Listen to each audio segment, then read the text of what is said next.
நீங்கள் செய்யுங்கள். அது உங்களுக்கும் உங்களுடைய குடும்பங்களுக்கும் ஒரு பெரிய ஆசீர்வாதமாகவே இருக்கும் என்று ஆண்டவர் அந்த ஆண்டுடைய நாமத்தில் உங்களுக்கு சொல்லிக் கொள்கிறேன். கர்த்தர் தாமே நம்மை ஆசீர்வதிப்பாராக. வேத புஸ்தகத்திலிருந்து நம்ம ஒரு வசனத்தை வாசிப்போம்.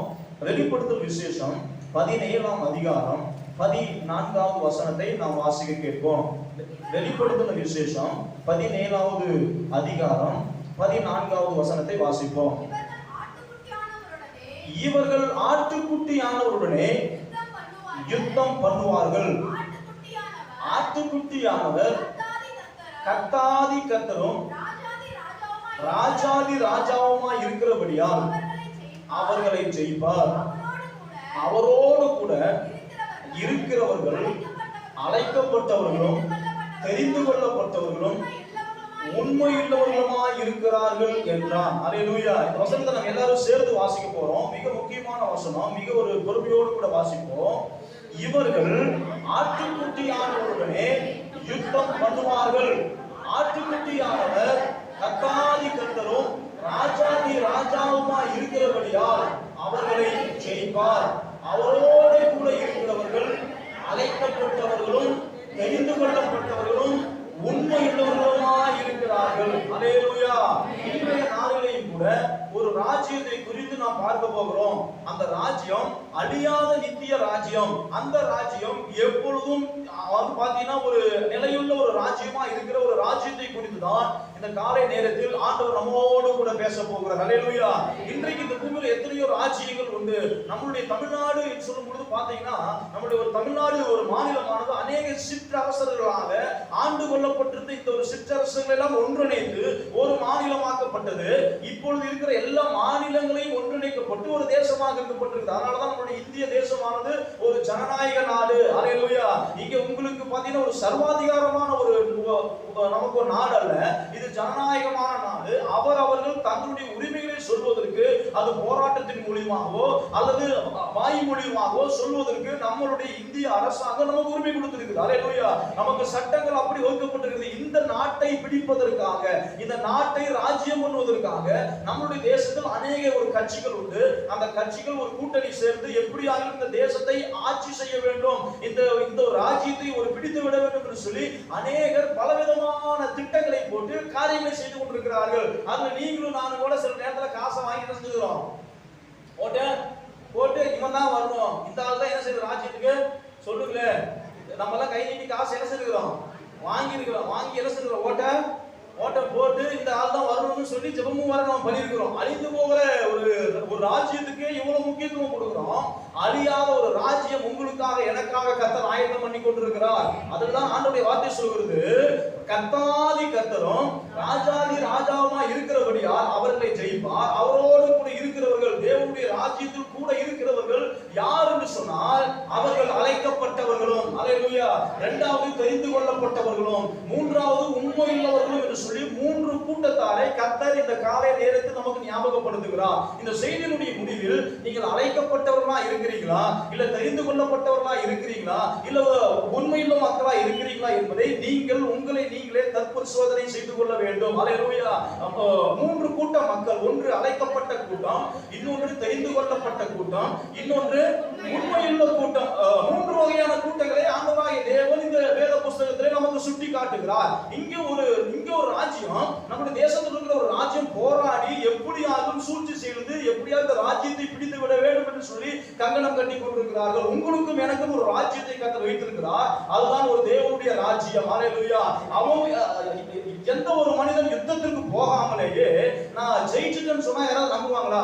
யுத்தத்துக்கே போகல, போட்டியிலேயே அட்டன் பண்ணவே இல்லை, எக்ஸாம் எழுதலாம்னு முன்னாடியே ரிசல்ட் வராதுக்கு முன்னாடி நான் ஜெயிச்சிட்டேன்னு யாராவது சொன்னானா அவனை பார்த்து சொல்லுங்க, என்ன சொல்லுங்க, இன்டர்வியூக்கே போல, இன்டர்வியூக்கே அட்டன் பண்ணவே இல்லை, அதுக்குள்ள எனக்கு எல்லா வேலையும் கிடைச்சிச்சு, கவர்மெண்ட் வேலை கிடைச்சிட்டு ஒருத்தர் புடிச்சிட்டு இருந்தானா அவனை பார்த்து சொல்லுங்க, என்ன சொல்லுங்க, பைத்தியக்காரன் சொல்லு. அல்லேலூயா. ஒருத்தன் ஓடாமலேயே ஜெயிச்சிட்டேன்னு சொன்னாலோ, இல்ல எக்ஸாம் எழுதாம பாஸ் ஆயிட்டேன்னு சொன்னாலோ, இல்ல ஒருவேளை இன்டர்வியூ அட்டெண்ட் பண்ணாம எனக்கு வேலை கிடைச்சிச்சுன்னு சொன்னாலோ அது இந்த உலகம் என்ன செய்யாதுங்க, ஏற்றுக்கொள்ள முடியாது. தேவனுடைய ராஜ்யத்திலேயும் நீங்களும் நானும் போராடாமலேயே நான் ஜெயிச்சிட்டேன்னு சொன்னோம்னா நீங்களும் நானும் பரிதவிக்கப்படத்தக்கவர்கள். அல்லேலூயா. இந்த ஒரு உலகத்தில் எப்படி போராட்டம் உண்டோ அதே போல உங்களுக்கும் எனக்கும் ஒரு போராட்டம் உண்டு. அல்லேலூயா. சொல்ல மாட்டீங்களா? நிச்சயமாக உண்டு.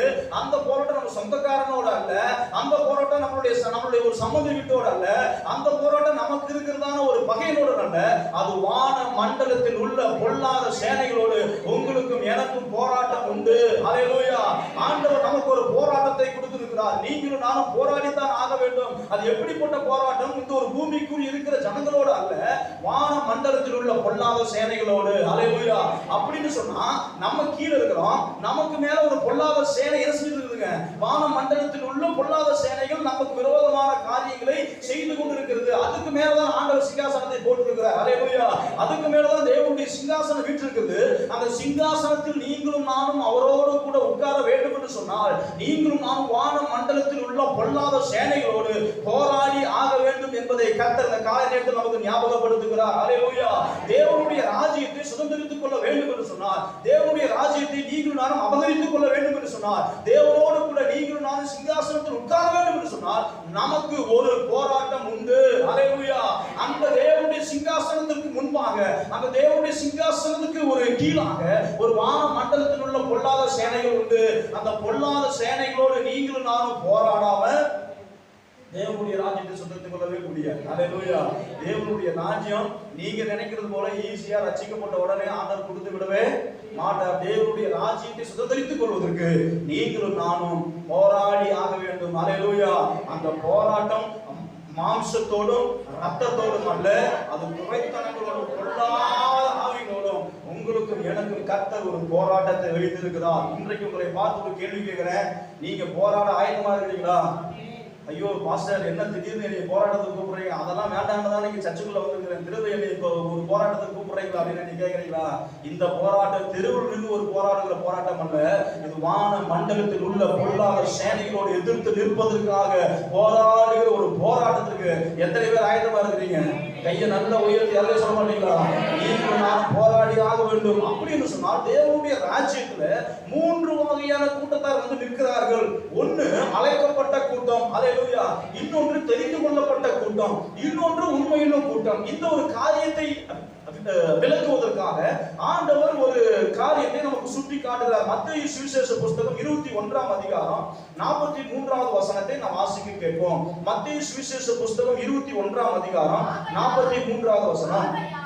ஆகையால் தேவனுடைய ராஜ்யம் உங்களிடத்திலிருந்து நீக்கப்பட்டு அதற்கேற்ற கனிகளை தருகிற ஜனங்களுக்கு கொடுக்கப்படும். இங்க ஒரு சம்பவத்தை ஆண்டவர் சுட்டி காட்டுகிறார்.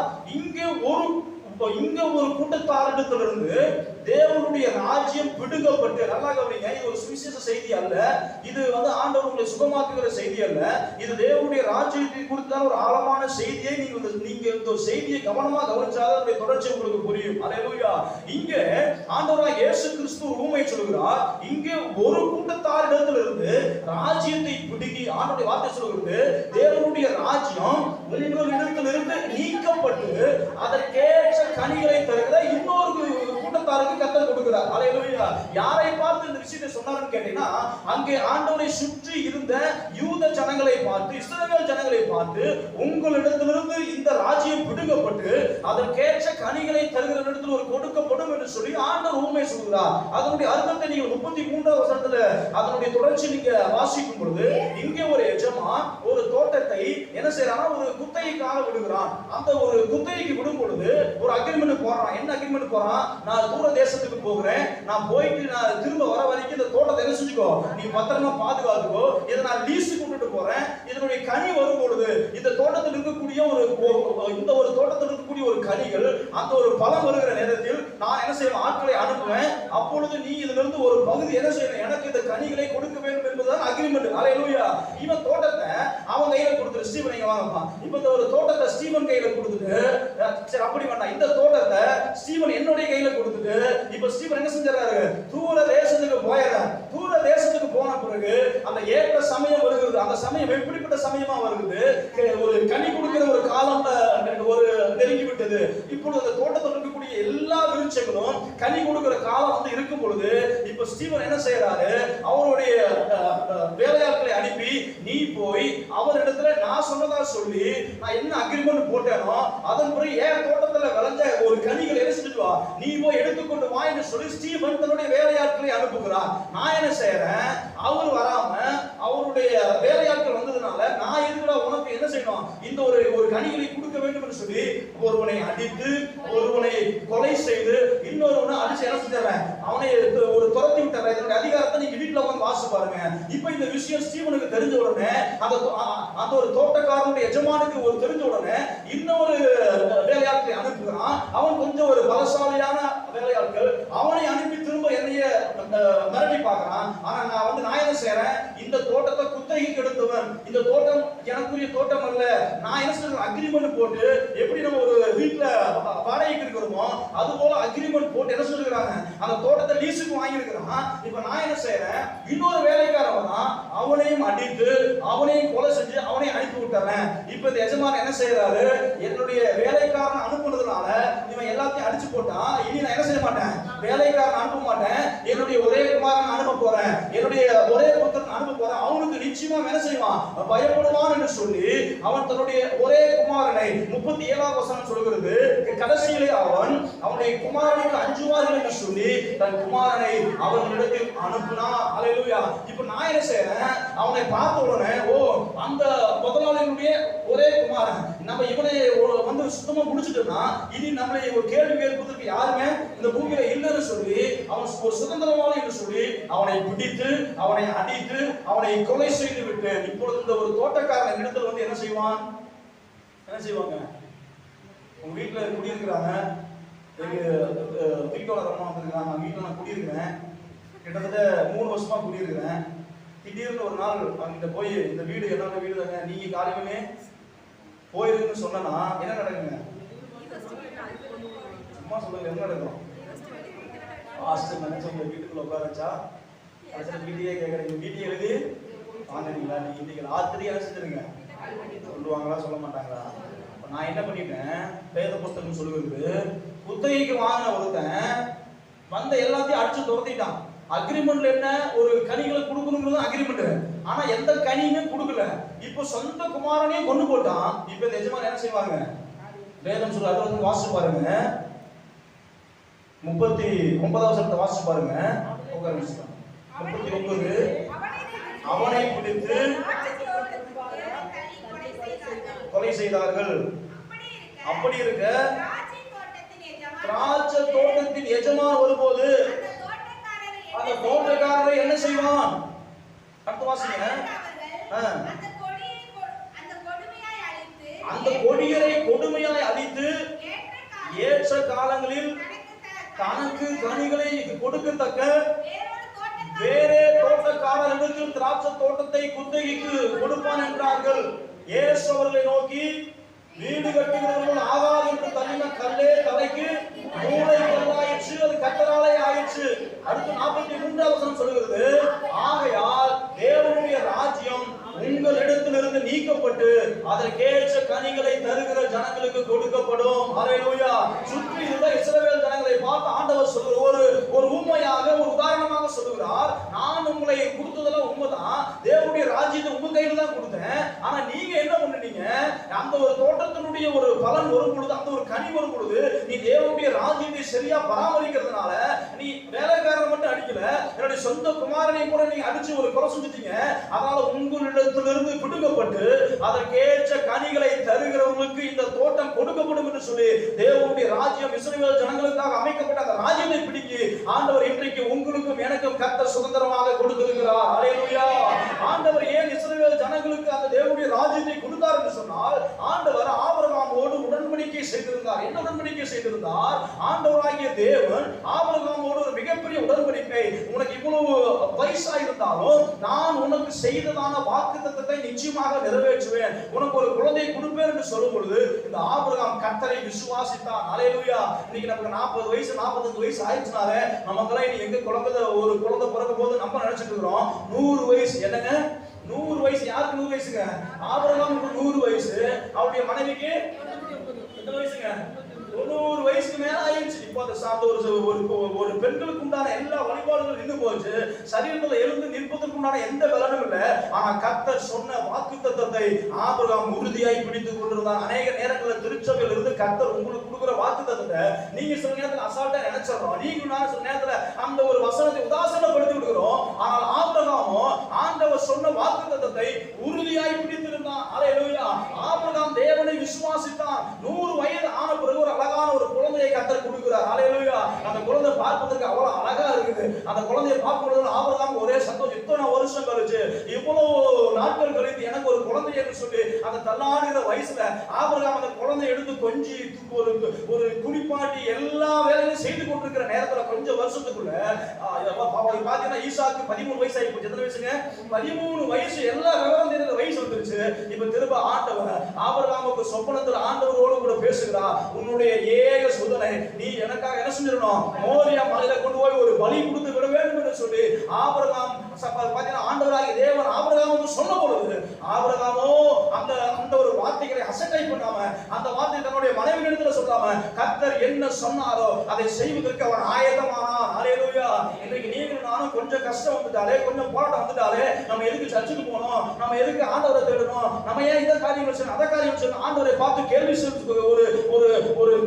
ஒரு கேள்வி கேட்டுக் கொண்டிருக்கிற காலகட்டத்தில் ஆபிரகாம் ஆண்டவர் பல ஆண்டுகளுக்கு பிறகு அந்த ஒரு கொடுத்த ஒரு குழந்தையும் கொண்டு போய் ஒரு பலி செலுத்துவதற்கு தயங்கவில்லை. அல்லேலூயா. அவன் ஆண்டவர் மீது வைத்திருந்த விசுவாசம், நம்பிக்கை அந்த குழந்தையை கூட்டிட்டு மோரியா மலைக்கு போயிட்டான். 13 வயசு பையன் இன்னைக்கு அப்பா அம்மா பேச்ச கேட்கறானா?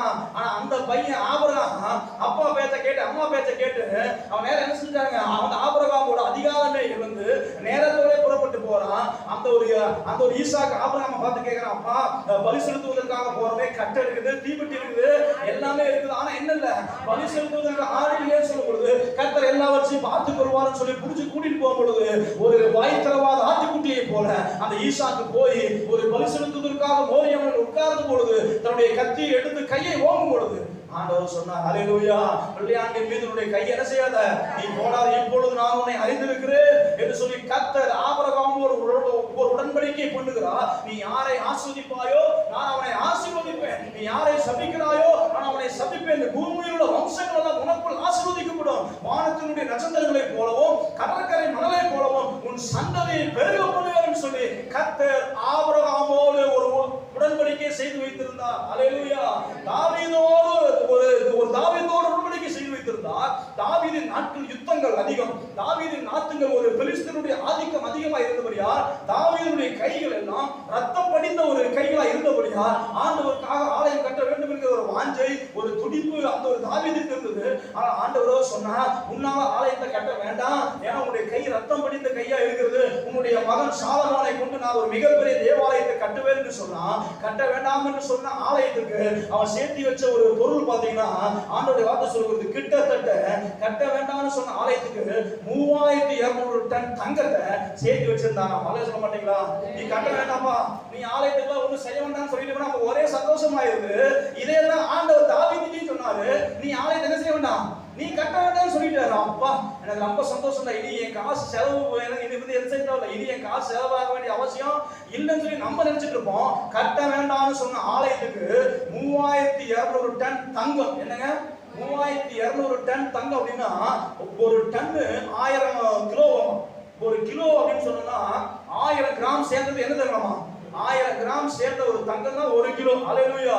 இவன் 3200 டன் தங்கத்தை மாத்திரமல்ல, அதன் பிறகு அந்த ஒரு ஆலயத்துக்கு தேவையான எல்லா மரக்கட்டைகளையும் எல்லாம் சேர்த்து வைத்து வைத்திருந்தான். கட்ட வேண்டாம் என்று சொல்கிற ஆலயத்துக்கு சேர்த்து வச்சிருக்கிறானே, அவனை பார்த்து ஆண்டவர் பிரமிச்சு போய் அந்த தாவீதோடு கர்த்தர் உடன்படிக்கை செய்து வைத்திருந்தார். அல்லேலூயா.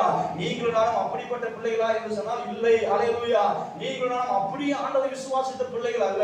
நீங்களும் நானும் ஆண்டவர் உண்டாக்கினதை வணங்கினோம், சூரியனை வணங்கினோம், சந்திரனை வணங்கணும்.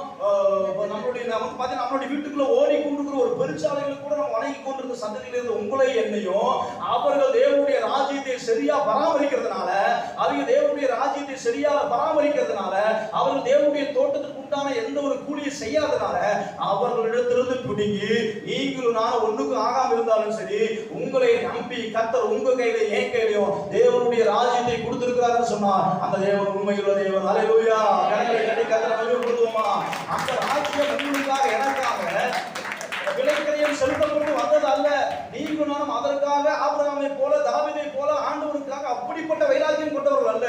ஆனாலும் கர்த்தர் உங்களை நம்பி வைத்திருக்கிறார். அதுதான் கிருபை. ஹல்லேலூயா.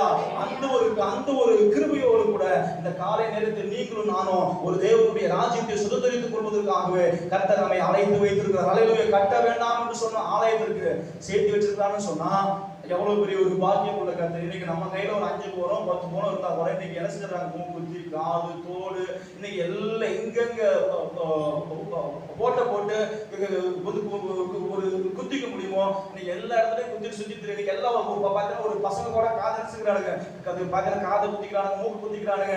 இப்படிப்பட்ட கொஞ்சோடு பவனை வச்சுட்டு நம்மளே எத்தனை காரியம் செய்யறோமே. 3200 டன் தங்கத்தை தேவனுடைய ராஜ்யத்துக்காக கொண்டு போய் சேர்ப்பதற்காக தன்னை அர்ப்பணித்தா பாத்தீங்களா? அவனை பார்த்துதான் கர்த்தர் உடன்படிக்கை செய்திருந்தார். ஹல்லேலூயா. உண்மையாகவே இந்த ராஜ்யத்தை உனக்கு கொடுப்பேன் என்று சொல்லியிருந்தார். ஆனால் இங்க ஒரு சம்பவத்தை கர்த்தர் விளக்குகிறார். மத்தேயு சுவிசேஷ புஸ்தகம் 22ஆம் அதிகாரம் 1ஆம் வசனத்தை வாசிச்சு பாருங்க. இயேசு மறுபடியும் என்னவென்றால் பரலோக ராஜ்யம்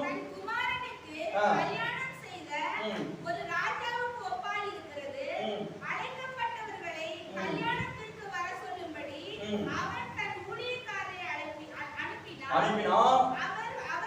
அவர்களோ வர மனதில்லாதிருந்தார்கள். அப்பொழுது அவன் வேறு ஊழியக்காரரை அழைத்து நீங்கள் போய் இதோ என் விருந்தை ஆயத்தம் பண்ணினேன், என் எருதுகள் கொழுத்து ஜந்துக்களும் அடிக்கப்பட்டது, எல்லாம் ஆயத்தமாய் இருக்கிறது, கல்யாணத்திற்கு வாருங்கள் என்று அழைக்கப்பட்டவர்களும் சொல்லுங்கள் என்று அனுப்பினான். அழைக்கப்பட்டவர்களோ அதை அசட்டை பண்ணி ஒருவன் தன்னுடைய வயலுக்கும் ஒருவன் தன்னுடைய பிசினஸுக்கும் போயிட்டான். மற்றவர்கள் அந்த ஊழியக்காரனை பிடித்து அவமானப்படுத்தி கொலை செய்தார்கள்.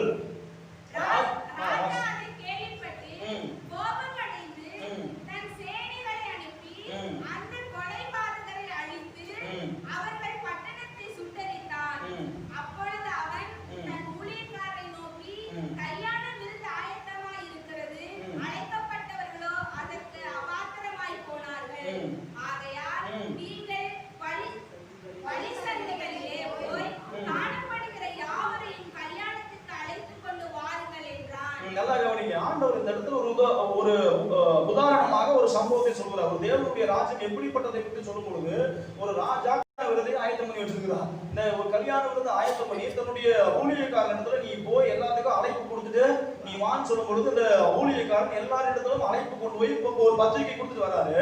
ஆனா கல்யாண நாள் வரும் பொழுது யாருக்கெல்லாம் பத்திரிகை கொடுத்தாங்களோ அவங்க யாருமே கல்யாண விருதுக்கு என்ன செய்றீங்க வரல, கல்யாண விருந்துக்கு வரல. அதுல ஒருத்தன் விவசாயம் பண்ண போயிட்டான், அதுல இன்னொருத்தன் பிசினஸ் பண்ண போயிட்டான். இன்னும் ஒரு ஊழியக்காரன் அனுப்பி நீ கட்டாயம் கல்யாணத்துக்கு வரணும்னு சொல்லி கூப்பிடும் பொழுது அவன் என்ன சொன்னா அந்த ஊழியக்காரனை பிடித்து ஒரு கொலை செய்து விட்டார்கள். இப்பொழுது அந்த ராஜா என்ன செய்யறாரு? இனி அலைச்சவனை உற்று யாருக்கெல்லாம் பத்திரிகை கொடுத்தோமோ அவன் வீட்டுக்கு என்ன செய்யாத நீ போகாத. அவனுக்கு அபத்தமாய் போயிட்டானுங்க. அவனுக்கு இனி இந்த கல்யாணத்துக்கு வருவதுக்கு அவனுக்கு என்ன இல்ல லாக்கி இல்ல. இனி அவனுக்கு வரமாட்டானுங்க. ரோட்டு முக்குல போய் நில்லு. ஹல்லேலூயா. ரோட்டு முக்குல போய் நில்லு. யாரெல்லாம் வரானோ போறானோ அவனை எல்லாம் கல்யாண விருந்துக்கு எடுத்துட்டு வா, அழைத்து கொண்டு வா என்று சொல்லி ரோட்ல போய் நின்றுட்டு இருந்தவனை எல்லாத்தையும் கூட்டிட்டு வந்து கல்யாண விருந்துக்காக அழைக்கப்படாத ஒரு ஜனங்களை கொண்டு வந்து கல்யாண விருந்தில் ஆகாரம் உண்பதற்காக உட்கார வைக்கப்பட்டதை தான் ஆண்டவர் நமக்கு ஒரு உதாரணமாக சொல்கிறார். இது எதற்கு அடித்தம் என்று சொன்னால் தேவனுடைய ராஜ்யத்திற்காக அழைக்கப்பட்டவர்கள் அதை அசட்டை செய்து விட்டார்கள். தேவனுடைய ராஜ்யத்தை கட்ட வேண்டும் என்று சொல்லி கர்த்தர் பண்ணின உடன்படிக்கையை அவர்கள் மறந்து போனபடினால் அவர்களிடத்தில் உங்களிடத்தில் இருந்து அந்த ஒரு ராஜ்யத்தை பிடுங்கி சும்மா இருந்த உங்க கையிலையும் எங்க கையிலையும் கர்த்தர் தன்னுடைய ராஜ்யத்தை கர்த்தர் கொடுத்திருக்கிறார். ஹல்லேலூயா. இப்போ அழைக்கப்பட்டவர்கள் அதை அசட்டை பண்ணிட்டாங்க. ஆண்டவர் உங்களுக்கு அழைப்பு வச்சிருக்கலாம். அழைப்பு மாத்திரமே நீங்களும் நானும் தேவனுடைய ராஜ்யத்துக்குள்ளாக ஒரு பிரவேசிப்பதற்கு அது போதுமானதாக அல்ல. அழைக்கப்பட்டவர்கள் அசட்டை பண்ணினதுனால நீங்க என்ன செய்றாங்க, நல்லார் பொல்லார் எல்லாரும் உள்ள வந்துட்டாங்க. எங்க உள்ள வந்துட்டாங்க? அந்த தேவனுடைய ராஜ்யத்துக்குள்ள வந்துட்டாங்க. அந்த தேவனுடைய ராஜ்யம் என்கிற கல்யாண வீட்டுக்குள்ள வந்து இப்பொழுது தன்னுடைய ஆகாரம் சாப்பிடுவதற்காக ஆயத்தமாகி கொண்டிருக்கிறார்கள். ஹல்லேலூயா. அப்பொழுது ஒரு சம்பவம் நடக்கிறது. என்ன சம்பவம் நடக்கிறது? அப்பொழுது அந்த ராஜா வந்து ஒவ்வொருத்தரையும் பார்த்து கேட்கிறாரு. என்ன பார்த்து கேட்கிறாரு? நீ ஒரு வேளை கல்யாண விருந்துக்கு வந்திருந்தீனா உனக்கு ஒரு ட்ரெஸ் கொடுத்திருப்பாங்க, உனக்கு ஒரு வஸ்திரத்தை கொடுத்திருப்பாங்க. அந்த வஸ்திரத்தை வாட்ச் பாருங்க. 11வது வசனம். விருந்தாளிகளை பார்க்கும்படி ராஜா உள்ளே பிரவேசித்த போது கல்யாண வஸ்திரம் தரித்திராத ஒரு மனுஷனை அங்கே கண்டு, சிநேகிதனே, நீ கல்யாண வஸ்திரம் இல்லாதவனாய் இங்கே எப்படி வந்தாய் என்று கேட்டான். அதற்கு அவன் பேசாமல் இருந்தான். அப்போது ராஜா பணிவிடைக்காரரை நோக்கி, இவனை கையும் களவுமாக கட்டி கொண்டு போய் அழுகையும் பற்கடிப்பும் உண்டாயிருக்கிற புறமான இருளிலே போடுங்கள் என்றான். அந்தபடியே அழைக்கப்பட்டவர்கள் அநேகர், தெரிந்து கொள்ளப்பட்டவர்களோ சிலர். ஹல்லேலூயா. அழைக்கப்பட்டவர்கள் அபத்தமாய் போனார்கள். யாருக்கெல்லாம் பத்திரிக்கை வந்துச்சு அவன் ஒருத்தருமே வரல. ரோட்டோரத்துல இருந்தவங்க கூட்டிட்டு எங்க வந்துட்டாரு? தேவனுடைய ராஜ்யம் இருக்கிற கல்யாண வீட்டுக்கு வந்துட்டார். கல்யாண வீட்டுக்குன்னு வந்துட்டோம்னா அன்றைய நாட்களிலே யூதர்களுடைய கல்யாணம் எப்படி நடக்கும் கேட்டீங்கன்னா, நீங்கள் எப்படிப்பட்ட உடைய அணிந்திருந்தாலும் உங்களுடைய அந்த காஸ்ட்லியான விலை உயர்ந்த அந்த ஆடை அழுக்கு படியக்கூடாது என்பதற்காக எந்த ஒரு கல்யாண வீடு கல்யாணத்தை அரேஞ்ச் பண்றாங்களோ அவங்க ஒரு வெள்ளை கலர்ல ஒரு துணி செஞ்சு வச்சிருப்பாங்க. அந்த கல்யாண வீட்டு வழியா நீங்க முன்கேட்டு வழியா வந்தீங்கன்னா உங்களுக்கு ஒரு வஸ்திரம் கொடுப்பார்கள். அந்த வஸ்திரம் எதற்குன்னு கேட்டீங்கன்னா, உங்களுடைய அந்த விலை மதிக்க முடியாத அந்த ஆடை எந்த விதத்திலும் என்ன செய்யக்கூடாதுங்க, அழுக்கு படியக்கூடாது, மற்றவர்களுக்கும் உங்களுக்கும் ஒரு வித்தியாசம் வந்து விடக்கூடாது என்பதற்காக யூதர்களுடைய கல்யாணத்தில் அது ஒரு மிகப்பெரிய வழக்கம். இப்ப என்ன செஞ்சுட்டாங்க, யாரெல்லாம் உள்ள வந்தாங்களோ, யாரெல்லாம் மெயின்ல வந்தாங்களோ, வந்து ஒரு ரோட்டோரத்துல அங்கேயும் போயிட்டு இருந்த யாரெல்லாம் உள்ள வந்தாங்களோ எல்லாருக்கும் ஒரு வஸ்திரம் கொடுக்கப்பட்டது. ஹல்லேலூயா. எல்லாரும் அந்த வஸ்திரத்தை வந்து உள்ள அந்த எல்லா வஸ்திரத்தையும் போட்டுக்கொண்டு உள்ள சாப்பிட உட்கார்ந்துட்டு இருக்காங்க. அதுல அந்த ராஜா, அந்த கல்யாண விருந்தினுடைய ஓனர் வந்து பாக்குறாரு, எப்படி சாப்பிடறாங்க விசாரிக்க வரும் பொழுது அதுல ஒருத்தன் கையில என்ன இல்லைங்க, ஒருத்தர் கல்யாண வஸ்திரம் இல்லாம உட்கார்ந்து சாப்பிட்டு இருக்கிறான். அப்ப அவனை பார்த்து கேட்கிறார், சிநேகிதனே, உனக்கு எங்க அந்த கல்யாண வஸ்திரம் இல்லையேன்னு சொல்லும்போது அவன்கிட்ட எந்த விதமான பேச்சும் இல்லை. அவனுக்கு எந்த ஒரு பதில் சொல்வதற்கு அவனுக்கு எந்த விதமான ஆன்சரும் அவன் இல்லாதனால அந்த ராஜா சொல்றாரு, இவனை கையும் களவுமா புடிச்சு கொண்டு போய் அழுகையும் பற்கடிப்பும் உள்ள இடத்துல போய் போடுங்க. ஹல்லேலூயா. யாருக்கு இதை சொல்லுங்க? எனக்கு அருமையான தேவனுடைய பிள்ளைகளே, ஆலயத்துக்கு வந்துட்டோம். ஆலயத்துக்கு வந்த உங்களுக்கு எனக்கும் கர்த்தர் ரட்சிப்பின் வஸ்திரத்தை கர்த்தர் கொடுத்திருக்கிறாரு.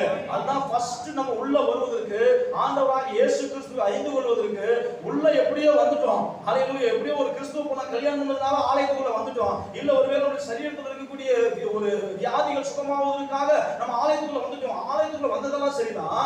ஆலயத்துக்குள்ள வந்தா உங்களுக்கு ஒரு ரட்சிப்பை கர்த்தர் கொடுத்திருப்பாரு. ஹல்லேலூயா. ரட்சிப்பு கர்த்தருடையது. தேவனுடைய ஆசீர்வாதம் உங்களுடைய ஜனத்தின் மேல் இருப்பதாக எந்த ஒரு மனிதன் ஆண்டவருடைய நாமத்தை ஏற்றுக்கொண்டார்களோ அத்தனை பேர்களும் தேவனுடைய புத்திரர்கள் ஆகக்கூடிய அதிகாரத்தை கொடுத்திருக்கிறாரு, ரட்சிப்பை கொடுத்திருக்கிறாரு.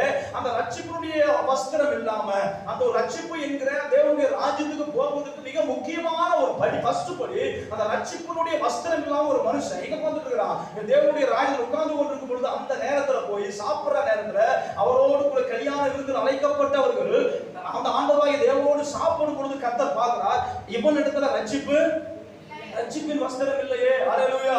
இன்னைக்கு எத்தனை பேருக்கு கையில ரட்சிப்பு வஸ்திரம் வச்சிருக்கீங்க, எத்தனை பேர் ரட்சிக்கப்பட்டிருக்கீங்க அப்படின்னு உங்களை பார்த்து நான் கேட்டேன்னா ஒரு மிகப்பெரிய ஒரு கேள்விதான். ஹல்லேலூயா. ரட்சிப்பின் வஸ்திரம் இல்லாம தேவனுடைய ராஜ்யத்தை நீங்க என்ன செய்ய முடியாதுங்க, நிச்சயமாக அடைந்து கொள்ள முடியாது. ரட்சிப்பின் வஸ்திரம் இல்லாத ஒருத்தன் உட்கார்ந்துட்டு இருக்கான். எப்படியோ உள்ள வந்துட்டான். கிறிஸ்துவ பொண்ண கல்யாணம் பண்ணதுனால உள்ள வந்தாங்க என்னன்னு தெரியல, இல்ல ஒரு சுபத்திற்காக உள்ள வந்தாங்க என்னன்னு தெரியல, உள்ள வந்ததெல்லாம் சரிதான். இப்ப ஆண்டவர் உங்களை என்னையும் பார்த்து கேட்கிறாரு, நீங்க மெயின்ல வந்தீங்களா இல்ல சைடுல வந்தீங்களா? பக்கத்துல பார்த்து கேளுங்க.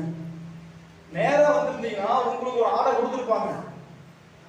என்னைய பார்த்து சிரிக்கிறீங்க, என்னையே பார்த்து கேட்கல, பாஸ்டர் உங்களுக்கு ஆர்டர் என்னைய பார்த்து கேட்குறீங்களா? பக்கத்துல பார்த்து கேளுங்க. நேர் வழியா வந்திருந்தா ஒரே கேட்டுதான். நேர் வழியா வந்திருந்தா நிச்சயம் உங்களுக்கு ஒரு வஸ்திரத்தை செஞ்சிருப்பாங்க, கொடுத்துருப்பாங்க. ஆனா உங்கள்கிட்ட வஸ்திரம் இல்லாதனால நேர்ல வந்தீங்களா இல்ல சைடா வந்தீங்களா? அறையில மக்கள் பார்த்து கேளுங்க, ஸ்டீவன் நேரா வந்தீங்களா சைடா வந்தீங்களா? நேரா வந்திருந்தா அங்க சொல்ல மாட்டீங்களா? நேரா வந்திருந்தீங்கன்னா உங்களுக்கு ரட்சிப்பின் வஸ்திரம் கொடுத்துருப்பாங்க. ஐயோ இல்ல பாஸ்டர், கல்யாணம் பண்றதுக்காக சர்ச்சுக்குள்ள வந்தேன், ஏதோ உள்ள வந்தா தான் கல்யாணம் நடக்குன்னு சொல்லிட்டாங்க, அதனால வந்துட்டேன். இல்ல பாஸ்டர், என் சரீரமெல்லாம் ஒரே வியாதியா இருக்குது, அந்த ஒரு வியாதியை போக்குவதற்காக நான் பக்க வழியா வந்துட்டேன். இல்ல பாஸ்டர், என் வீட்டுக்குள்ள சமாதானம் இல்ல, அதனால உள்ள வந்துட்டேன். எப்படியோ நீ உள்ள வந்துட்ட. உள்ள வந்த உங்களுக்கும் எனக்கும் ரட்சிப்பின் வஸ்திரம் வச்சிருக்கீங்களா இல்லையா? ஹல்லேலூயா. மெயின்ல வந்தீங்களா இல்ல சைடா வந்தீங்களா? நமக்குமே 2 டோர் இருக்கு, அதே சொல்ல மாட்டீங்களா? நீங்க எந்த வழியா வந்தீங்க? அந்த வழியா வந்திருந்தீங்கன்னா உங்களுக்கு டெம்பரேச்சர் செக் பண்ணி இருப்பாங்க, ஹல்லேலூயா சொல்ல மாட்டீங்களா? அந்த வழியா வந்திருந்தீங்கன்னா உங்க பேர் எழுதிருப்பாங்க, உள்ள எழுதி வச்சிருப்பாங்க. அந்த வழியா வந்திருந்தீங்கன்னா உங்க கையில சானிடைசர் கொடுத்திருப்பாங்க. அந்த வழியா வந்திருந்தீங்கன்னா உங்களுக்கு மாஸ்க் இல்லனாலும் மாஸ்க் கொடுத்திருப்பாங்க. எவ்வளவு தைரியமா மாஸ்க் இல்லாம உட்கார்ந்து எழுதிட்டு இருக்கீங்க, ஆண்டவருடைய வார்த்தை கேட்டுட்டு இருக்கீங்க.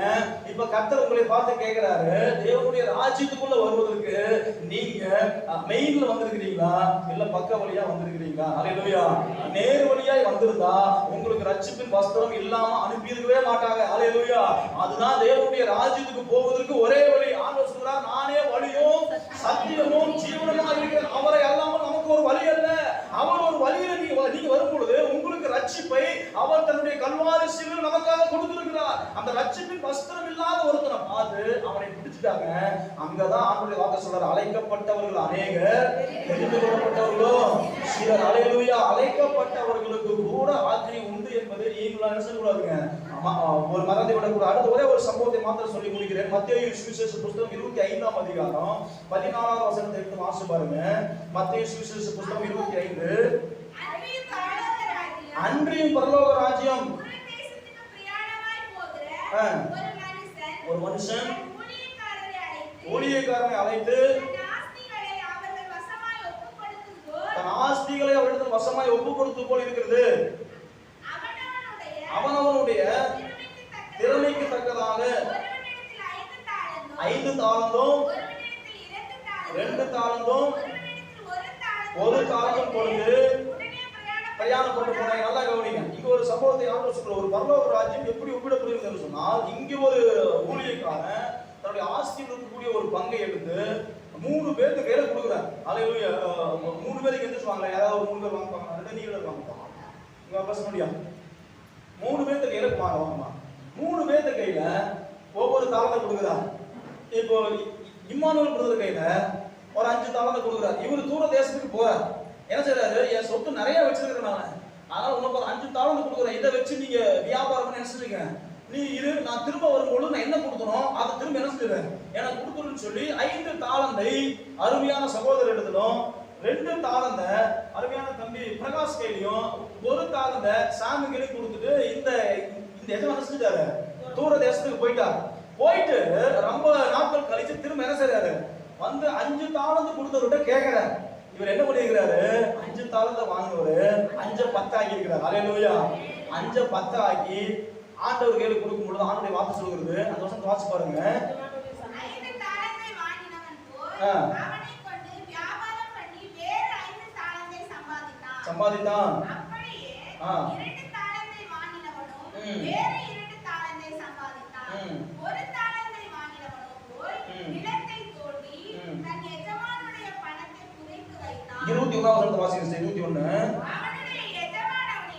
அவனுடைய எஜமான் அவனை நோக்கி, நல்லது உத்தமமும் உண்மையுள்ள ஊழியக்காரனே, கொஞ்சத்தில் உண்மையாய் இருந்தால் அநேகத்தின் மேல் உன்னை அதிகாரியாக வைப்பேன் என்று உன் எஜமானுடைய சந்தோஷத்திற்குள் பிரவேசி என்றான். அந்த 5 தாளந்த வாங்கின அந்த எஜமான பார்த்து சொல்றான், அந்த எஜமான 5 தாளம் வாங்க சொல்றாரு, உண்மையும் உத்தமமான ஊழியக்காரனே, நான் கொடுத்த 5 நீ 10 ஆக்கி இருக்கிறதுனால, உன்னை நீ கொஞ்சத்துல உண்மையா இருந்தனால அநேகத்துக்கு உன்னை அதிகாரியாக வைப்ப. எங்க அதிகாரி வைப்பேன், தேவனுடைய ராஜ்யத்துல அநேகருக்கு உன்னை அதிகாரியாக வைப்பேன். நீ என்னுடைய மகிமைக்குள்ள என்ன செய்ய ஒரு பிரவேசி என்று சொல்லி அவரை பார்த்து கங்கிரேஷன் பண்ணி செஞ்சார். அவர் அனுப்பி விட்டார். அடுத்த இரண்டாவது தாளந்து வாங்கணும்னு சொல்றாரு. வாசி பாருங்க. 2 தாளந்து வாங்கினோம். ஆண்டவனே 2 தாளந்து என்னிடத்தில் ஒப்புச்சீங்க. அவைகளை கொண்டு வேற 2 தாளந்து உருவாக்கி வச்சிருக்கிறேன். அடுத்து வாசிங்க. அவனை நோக்கி நல்லது உத்தமமும் உண்மையும் உள்ள ஊழியக்காரனே, நீயும் கொஞ்சத்திலே உண்மையா இருந்தாய், அநேகத்தின் மேல் உன்னை அதிகாரி வைப்பேன். உன்னுடைய எஜமானுடைய தேவனுடைய ராஜ்யத்திற்குள் சந்தோஷத்துக்குள்ளாக நீ பிரவேசி என்று சொல்லி அவரையும் பார்த்து சந்தோஷப்பட்டு அனுப்பி விடுகிறார். அல்லேலூயா. அடுத்தது 1 தாளந்து வாங்கின ஒருத்தர் வரார். இப்போ வாசிங்க. 1 தாளந்தை வாங்கினவன் வந்து ஆண்டவனே பாருங்க என்ன வார்த்தை பேசுறாரு பாருங்க. நீங்க விதைக்காத இடத்துல அறுக்கிறவரும்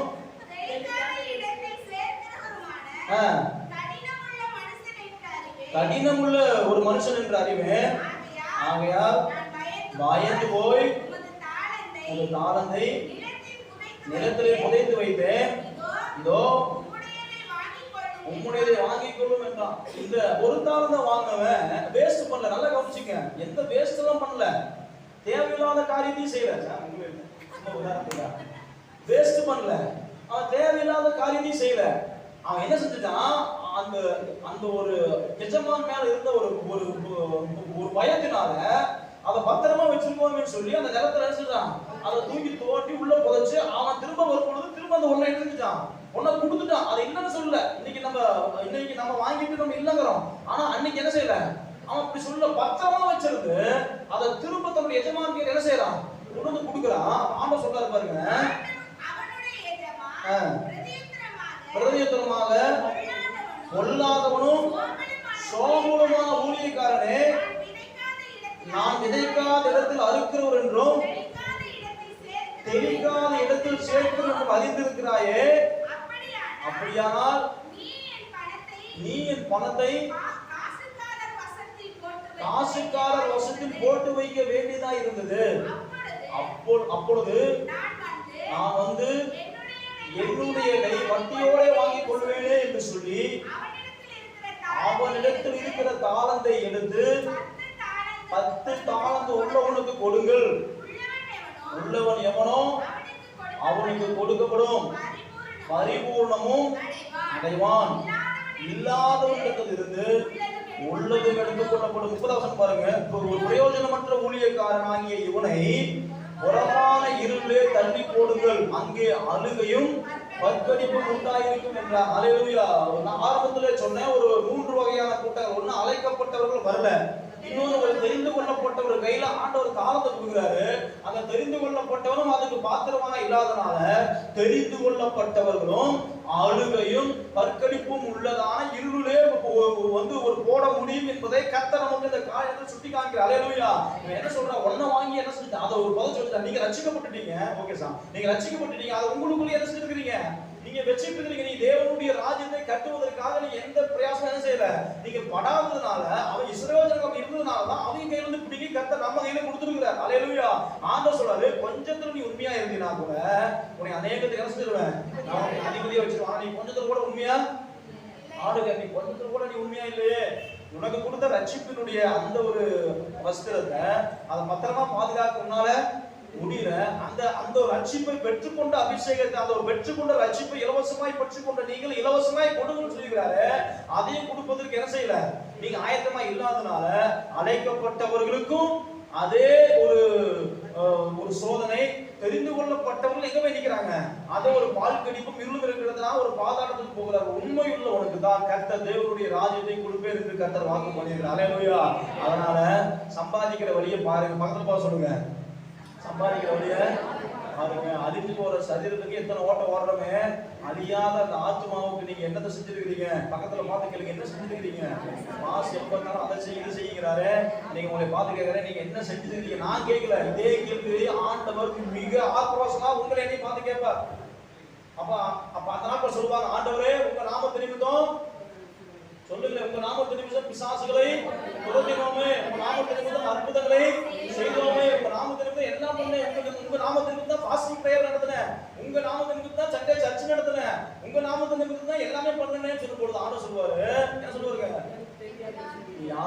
எனக்கு தெரியாது. பிதாவுடைய சித்தத்தை செய்யாமல் வேற என்ன செஞ்சாலும் அதுக்கு உனக்கு என்ன இல்ல, எந்த விதமான சம்பந்தமும் இல்ல. இன்னைக்கு கர்த்தர் உங்களை பார்த்து கேட்கிறாரு, ஆண்டவருக்கு உங்களுக்கு சம்பந்தம் இருக்கா என்று சொல்றீங்க. ஆண்டவர் உங்களை கேட்கிறாரு, சம்பந்தம் இருக்கா? சம்பந்தம் இருக்கா நீங்க பிதாவுடைய சித்தத்தை செய்வதற்கு கொஞ்சத்திலையாவது என்ன செஞ்சுக்கணுமா? கொஞ்சத்திலையாவது நீங்க ஆண்டவர் நமக்கு கொடுத்த இலவசமான சுவிசேஷத்தை சொல்வதற்கு நம்ம எத்தனை பேர் ஆயத்தமா இருந்தோம்? இந்த சுவிசேஷத்தை சொல்வதற்கு இன்னைக்கு நமக்கு தயக்கம், வெட்கம், அவமானமா நினைக்கிறோம். ஆனா இதுதான் தேவனுடைய ராஜ்யத்துல 10 தாளத்தை வச்சிருந்தவன் இன்னும் 10 தாளத்தை உருவாக்குனாமா. ஒண்ணும் இல்லாத ஒண்ணு கொடுத்துதான் பாத்தீங்களா, அந்த பொண்ணையும் வாங்கி 10 வச்சிருந்தா பாத்தீங்களா, அவங்க கையில கொடுத்துட்டாராமா. ஏன்னா ஆண்டோட வாக்கு சொல்லுது, உள்ளவனுக்கு கொடுக்கப்படும், இல்லாதவனிடத்தில் இருக்கிறதும் கொடுக்கப்படும் என்று சொல்லி கர்த்தர் சொல்லுகிறார். அல்லேலூயா. அப்படின்னு சொன்னால் தேவனுடைய ராஜ்யம் பலவந்தம் பண்ணப்படுகிறது. யார் அதை ஒரு பலவந்தம் பண்ணுகிறார்களோ அதை அவர்களுக்கு பிடித்துக் கொள்கிறவர்களாக இருக்கிறார்கள். அல்லேலூயா. நாம் அழைக்கப்பட்டவர்களாக இருந்தால் மாத்திரம் பத்தாது, தெரிந்து கொள்ளப்பட்டவர்களாக இருந்தால் மாத்திரம் பத்தாது, உண்மையுள்ளவர்களாக நிச்சயமா இருப்போம் என்று சொன்னால் தேவனுடைய ராஜ்யத்தில் கர்த்தர் உங்களை என்னையும் அதிகாரியாக கர்த்தர் வைப்பார். அல்லேலூயா. அநேகருக்கு அதிகாரியாக வைப்பார். அதனாலதான் நீங்க கொடுக்கிற எந்த பணமா இருந்தாலும், நீங்க கொடுக்கிற எந்த காணிக்கைகளா இருந்தாலும், நீங்க தேவனுக்கு செய்கிற அந்த ஒரு சாடு போட்ட போடுற பாத்தீங்களா, நீங்க இந்த சேர சுத்தம் பண்ணி வைக்கிறீங்க பாத்தீங்கன்னா, இதெல்லாம் தேவனுடைய ராஜ்யத்துக்காக நீங்க செய்யறது. அதே சொல்ல மாட்டீங்களா, இதுதான் தேவனுடைய ராஜ்யம். இதுல நீங்க செய்யறதான சின்ன சின்ன கூட்டுறது, சின்ன சின்ன காரியம், ஆலயத்தை அலங்காரம் பண்றது, ஆலயத்தை சுத்தம் பண்றது, கூட்டுறது, ஆண்டவருக்கு என்று கேட்கு கொடுக்கிறது, இது எல்லாம் தான் தேவனுடைய ராஜ்யத்துல நீங்கள் சேர்த்து வைக்கிறது. அல்லேலூயா. இதுல நீங்கள் நான் உண்மையா இருந்தோம் என்று சொன்னால் நிச்சயமா கர்த்தர் அநேகருக்கு கர்த்தர் உங்களை என்னையும் ஆண்டவர் அதிகாரியாக வைப்பார். அல்லேலூயா. அழைக்கப்பட்டால் மாத்திரம் பத்தாது. அந்த வசனத்திற்கு ஒரு முறை வாசிச்சு பாருங்க. வெளிப்படுத்தல் விசேஷம் 17ஆம் அதிகாரம் அந்த வசனத்தை வாசிக்க முடியும். இவர்கள் ஆட்டுக்குட்டியானவரை யுத்தம் பண்ணுவார்கள். ஆட்டுக்குட்டியானவர் கர்த்தாதி கர்த்தரும் ராஜாதி ராஜாவுமா இருக்கிறபடியால் அவர்களை ஜெயிப்பார். அவரோடு கூட இருக்கிறவர்கள் அழைக்கப்பட்டவர்களும் தெரிந்து கொள்ளப்பட்டவர்களும் உண்மையுள்ளவர்களுமாய் இருக்கிறார்கள். அல்லேலூயா. நீங்களும் நானும் ஒரு போராட்ட களத்தில் நின்று கொண்டிருக்கிறோம். அந்த போராட்டம் மாமிசத்தோடு அல்ல, ரத்தத்தோடு அல்ல, வான மண்டலத்தில் கொள்ளாத சேனைகளோடு போராடி தேவனுடைய ராஜ்யத்தை பெற்றுக்கொள்ள உண்மையுள்ளவர்களாக இருப்போம். நிச்சயம் கர்த்தர் தாமே நம்மை ஆசீர்வதிப்பார். நாம் யாவரும் எழுந்து நின்று ஆண்டவரை மகிமைப்படுத்துவோம். அந்த நல்ல